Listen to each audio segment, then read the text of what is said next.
Hai semua, nama saya Kak Fauzia. Di sini saya akan menjelaskan tentang teks eksplanasi.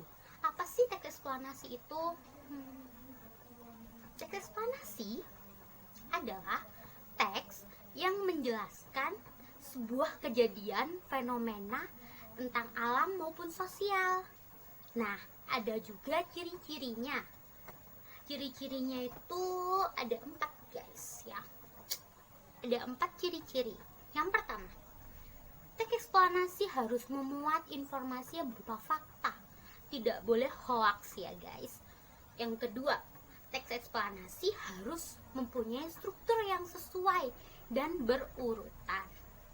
Nah, yang ketiga, teks eksplanasi harus mempunyai informasi yang disampaikan dalam teks tersebut. Jadi harus informatif tetapi tidak mempengaruhi pembaca. Oke? Nah, yang terakhir harus bersifat ilmiah. Jadi di dalam teks tersebut harus bersifat ilmiah, seperti itu. Ada juga tujuannya. Yang pertama, untuk memberitahu tentang sebab akibat sebuah kejadian itu terjadi. Dan yang kedua, untuk menjelaskan tentunya bagaimana sih proses fenomena itu bisa terjadi gitu. Gimana? Paham? Paham nggak? Kalau paham saya lanjut ya. Oke, selanjutnya yaitu tentang apa ya? Langsung aja kita ke struktur. Jadi struktur teks eksplanasi itu ada 3 tahap. Yang pertama, pernyataan umum, urutan sebab akibat dan interpretasi. Nah, di pernyataan umum ini yaitu gimana kita bisa melihat topiknya gitu.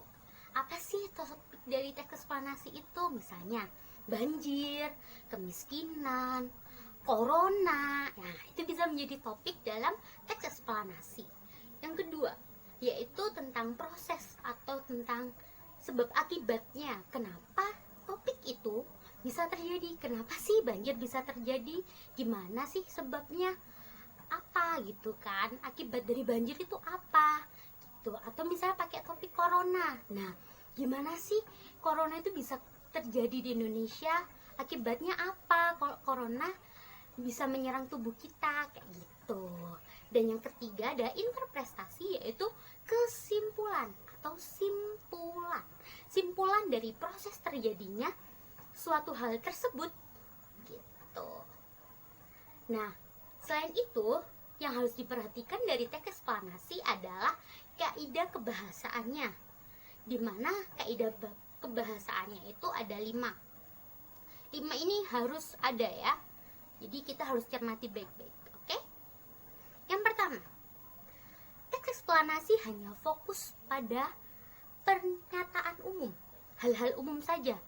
Benar, teks eksplanasi terkait dengan manusia, tapi tidak membicarakan manusia itu. Paham? Jadi kayak banjir. Banjir memang mengenai manusia. Oke, tapi tidak membicarakan manusianya. Seperti itu. Jadi membicarakan fenomenanya. Apa gitu yang lagi hits sekarang? Apa yang lagi naik dan yang perlu dibicarain? Seperti itu. Itu bisa menjadi topik. Oke? Paham? Nah, yang kedua, di dalamnya harus terdapat istilah-istilah ilmiah untuk bisa memperkuat faktanya, seperti itu. Nah, yang ketiga, harus menggunakan konjungsi waktu dan konjungsi klausal. Oke, itu juga untuk menentukan fakta-faktanya, karena teks eksplanasi harus terdapat fakta, seperti itu. Nah, yang keempat, ini harus menggunakan kalimat pasif gitu. Jadi kalimat yang digunakan dalam teks eksplanasi harus menggunakan kalimat pasif. Oke? Nah, yang terakhir, menggunakan kata kerja dan material yang relasional.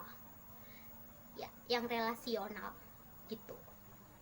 Jadi harus sesuai ya. Jadi kalau mau bikin teks eksplanasi harus sesuai dengan urutan-urutan tadi. Seperti itu. Nah, bagaimana? Sudah paham belum? Kalau sudah paham, coba deh kalian simak contoh teks eksplanasi berikut ini. Nah, ini adalah contoh teks eksplanasi yang berjudul Kemiskinan di Indonesia. Silakan kalian cermati. Selanjutnya akan ada berdasarkan struktur.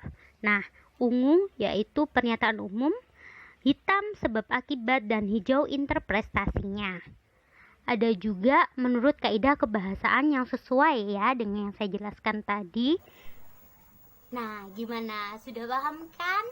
Oke, kalau begitu sampai jumpa lagi. Wassalamualaikum warahmatullahi wabarakatuh.